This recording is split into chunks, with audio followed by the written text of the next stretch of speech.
নমস্কার বন্ধুরা, চলে এসেছি নতুন আরেকটি ভিডিও নিয়ে। আশা করি সবাই ভালো আছো আর তোমাদের ভালোবাসার আশীর্বাদে আমি অনেক ভালো আছি। আজকে আমি কিছু রিক্রুটমেন্ট সংক্রান্ত কিছু ভিডিও নিয়ে আলোচনা করব।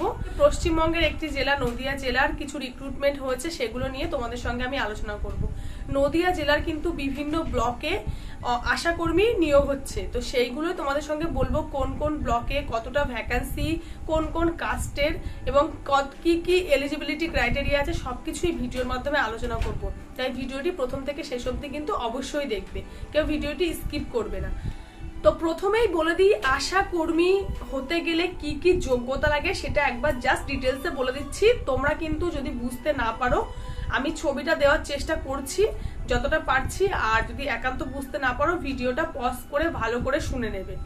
আশা কর্মী হতে গেলে প্রথম শর্ত কেবলমাত্র বিবাহিত বা বিধবা বা আদালত কর্তৃক ডিক্রি মূল্যে বিবাহ বিচ্ছিন্ন মহিলা, অর্থাৎ যারা বিবাহিত, যাদের বিয়ে হয়ে গেছে, যারা বিধবা তারা, আর হচ্ছে যাদের ডিভোর্স হয়ে গেছে, সেটা কিন্তু আদালত কর্তৃক ডিক্রি মূল্যে ডিভোর্স হয়ে গেছে, এমনি কিন্তু ডিভোর্স নয়, তারা কিন্তু এটার জন্য আবেদন করতে পারবে।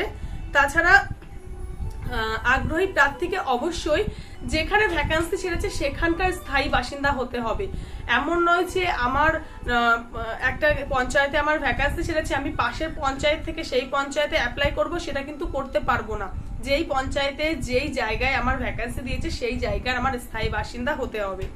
তৃতীয়তে আছে বয়স হতে হবে 30 থেকে 40 বছরের মধ্যে, কিন্তু তপশিলি জাতি উপজাতিদের মধ্যে 22 থেকে 40 বছরের মধ্যে। যারা সাধারণ আছে, সাধারণ প্রার্থী মানে যারা জেনারেল আছে, তাদের কিন্তু বয়স 30 থেকে 40-এর মধ্যে হতে হবে। আর যারা তপশিলি জাতি উপজাতি মানে ভুক্ত আছে, তাদের হচ্ছে 22 থেকে 40 বছরের মধ্যে বয়স হতে হবে। প্রার্থীকে অবশ্যই মাধ্যমিক বা সমতুল্য পরীক্ষায় উত্তীর্ণ হতে হবে, অর্থাৎ যারা মাধ্যমিক পাশ করেছে রেগুলার তারাও পারবে, বা যারা দূরাগত শিক্ষা বা প্রথা বহির্ভূত শিক্ষা থেকে 10ম শ্রেণী কমপ্লিট করেছো তারাও কিন্তু আবেদন করতে পারবে। তারপর আরেকটা পয়েন্ট আছে, গ্রেড 1 এবং গ্রেড 2 স্বনির্ভর গোষ্ঠীর সদস্যা, প্রশিক্ষণ প্রাপ্ত দায় এবং লিঙ্ক ওয়ার্কারগণ সকলেই বিভাগীয় শংসাপত্র দাখিল করলে অগ্রাধিকার বিবেচনা যোগ্য হবে। অর্থাৎ এটা সম্পর্কে আমার অতটাও কোনো আইডিয়া নেই। এই যে গ্রেড 1 গ্রেড 2 স্বনির্ভর গোষ্ঠীর সদস্যা বা প্রশিক্ষণপ্রাপ্ত দায়, এগুলো সত্যি আমি জানি না। তো এগুলো যারা জানো তারা অবশ্যই ভিডিওটা দেখলে বুঝতে পারবে যে যাদের এই শংসাপত্র আছে তারাও কিন্তু অ্যাপ্লাই করতে পারবে।